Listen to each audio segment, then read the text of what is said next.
around in his seat and batted stray items aside. Reacher opened the door and slid in, and used his hip to finish the job. He closed the door, and the woman hit the gas, and they took off, cruising easy through the last 30-some miles of America.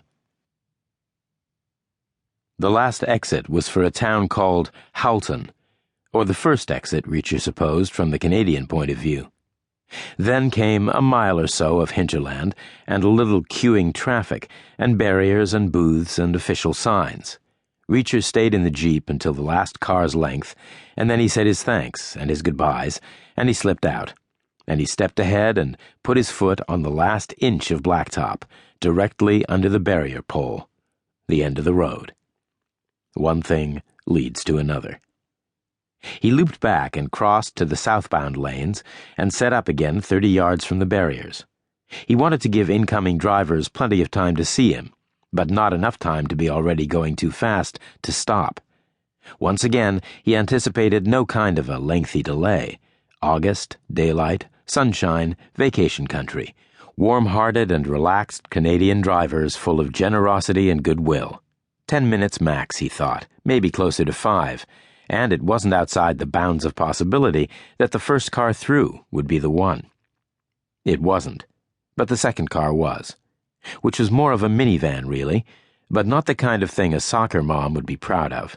It was old and grimy, and somewhat battered, light blue maybe when it left the factory, but now colorless almost, faded by sun and salt.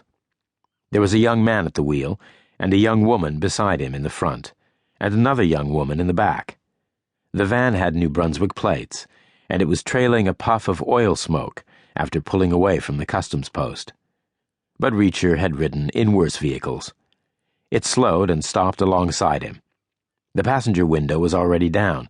The woman in the front said, "We're headed for Naismith?" Which was a place Reacher had never heard of.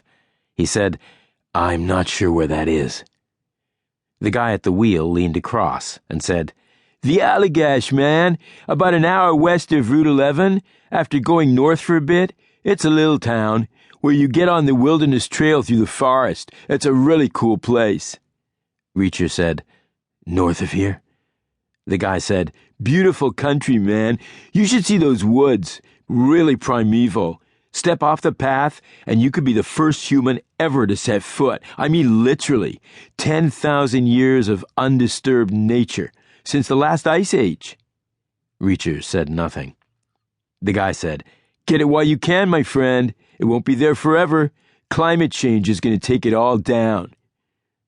No particular place to be. Reacher said, "Okay, sure, thanks." One thing leads to another.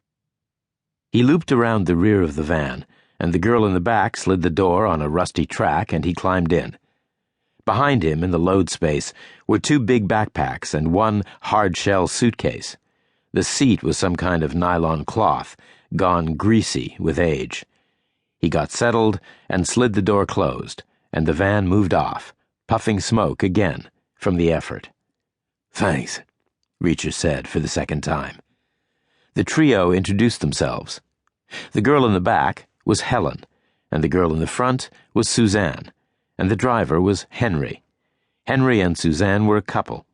They ran a bicycle store in a place called Moncton. Helen was their friend. The plan was Henry and Suzanne would walk the wilderness trail north from Naismith to a place called Cripps, which would take 4 days. Helen would be waiting there with the van to meet them, having spent the same 4 days doing something else, maybe antiquing in Presque Isle and Caribou.